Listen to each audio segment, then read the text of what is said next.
Now, as far as the journalism, you know, like I know, I'm kind of new into journalism, but the feelings and emotions that you had covering stories, seeing people and what they go through, I can understand that part.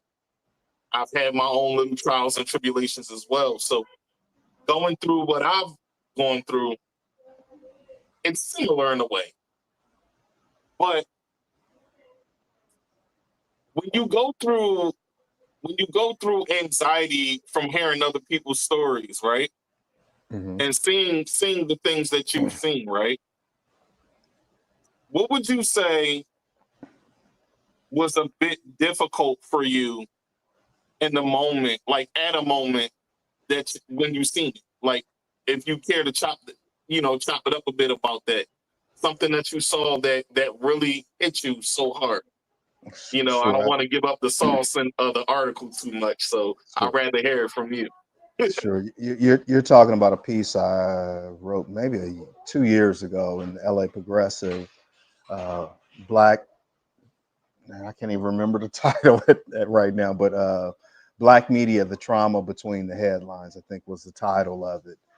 Yeah, And really, what I was coming to understand at that particular moment, after talking with other professionals that are in this space, I had never heard of the idea of trauma journalism, right? And the things that you cover and are exposed to, and how they impact you, right? And how they affect you.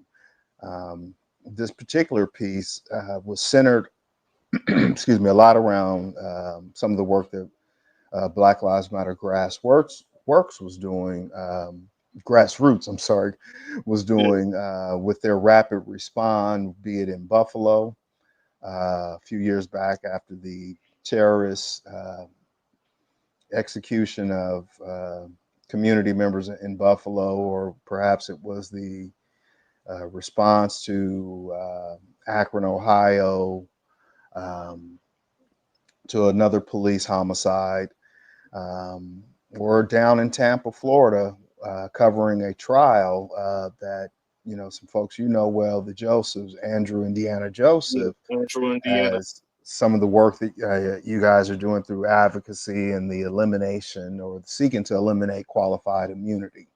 Well, when Yes, you pack all of that in, right, and what I just told you about were three separate events that I was present for within a matter of 3 or 4 months, and went to Buffalo over a month, probably three times, and was invited back to speak and a few other things. And one of the things that you realize is, you ingest all of this trauma, right? As I write in that article, I have to hold a certain space, right? I can't be too reactionary.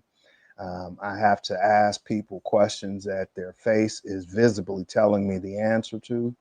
right. And then after all of that, you retreat back into a hotel room, and there isn't the comfort of home. There isn't the hug from the kids, the wife, the dog, normalcy. And you're just kind of left to just sit with that. And so um, there was a time before that where I was covering a case, a police shooting locally in my area, and I had some of the autopsy pictures. And it's not anything new that I haven't seen before. When you start reading police reports as in detailed as I do, and perhaps like depositions, you kind of develop a tolerance, right? A little bit of Yeah, callous, if you will. Um, you get a little tough, I think, right?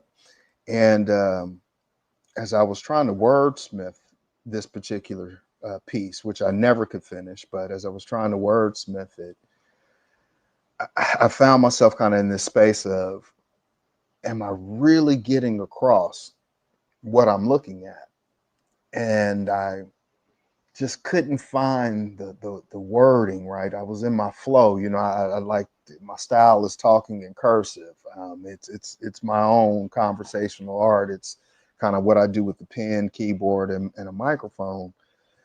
Um, and that manila envelope was just sitting on a desk, and I kept looking at it and kept looking at it, and I kept looking at the photos, and I kept looking at the photos. And I said, this isn't healthy. This isn't Mhm. right. Um, and so that kind of was the nexus to that piece that I would write, um, about the trauma between the headlines